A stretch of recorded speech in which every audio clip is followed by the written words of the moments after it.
Let's talk about our savings plan formula and how that relates to exponential equations. So, after Dominique receives her new job offer, the Human Resources Department starts discussing some of the different retirement options.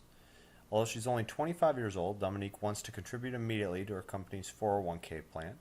And while she's reviewing material, she sees that the S&P 500's average annual rate of return of 7%, and that's what she's going to estimate her annual interest rate for her investments would be.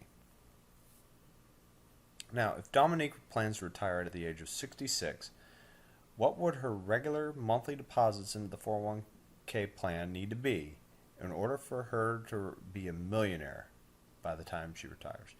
This is something that we all kind of think about is it possible for us to become a millionaire or not? And it seems out of reach. But actually, the power of compounding actually can do some wonderful things for us, and that's what we're going to see right here. So, the main formula is the savings plan formula, and what that looks like is basically you have this regular deposit amount, which we'll denote by P of M, annual interest rate, which we'll denote by R, and that's usually written as a decimal. N is our number of times compounded per year. That usually corresponds to our regular deposit amount, like how often that's occurring. And then this A of T is the amount after T years. So we have this formula A of T equals that regular deposit amount P of M times the quantity up top, so the 1 plus R over N raised to the NT. Notice that looks like a regular compound interest rate formula. And then we subtract 1 from that, and then we're going to divide by this R over N. That's basically accounting for all our regular deposits here. So now the key is actually distinguishing between the two when you use the savings plan formula versus the compound interest rate formula. And so this savings plan formula, you're having regular deposits. So it's usually every paycheck you're going to make a deposit, whether that's every month or that's bi-weekly, you'll adjust accordingly. But you have some set given time interval where you're making those regular deposits versus the compound interest formula. There's just one single initial investment. And so usually like a compound interest formula would be something like a CD versus a savings plan formula, something like a 401k plan or a savings account or something like that, where you're making those regular deposit amounts into it. So looking back at our original problem, we have our provided formula that we talked about before. We have that A of T equals our regular monthly deposit, and then basically our compound interest formula at 1 plus R over N to the NT, and then we have to subtract 1 and divide that whole by the whole quantity R divided by N. So let's see, what do we have for our unknowns? Well, in this problem, notice we're trying to figure out what our regular monthly deposit is, so that's our unknown.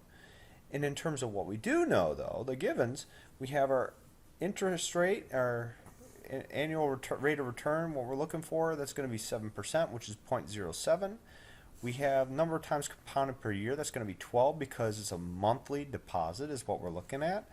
Our T value, notice you have, she wants to retire at 66, she's 25 now, 66 minus 25 gives us 41. And then the A of 41, what that actually equals, it's going to be a million because that's what she wants to finish with. So we have all our information. Now let's just plug it into our formula and try and solve. So plugging that in, you get 1 million equals that P sub M, and then you have that 1 plus 0.07 divided by 12 raised to the 12 times 41st power minus 1, and that whole quantity divided by 0.07 divided by 12.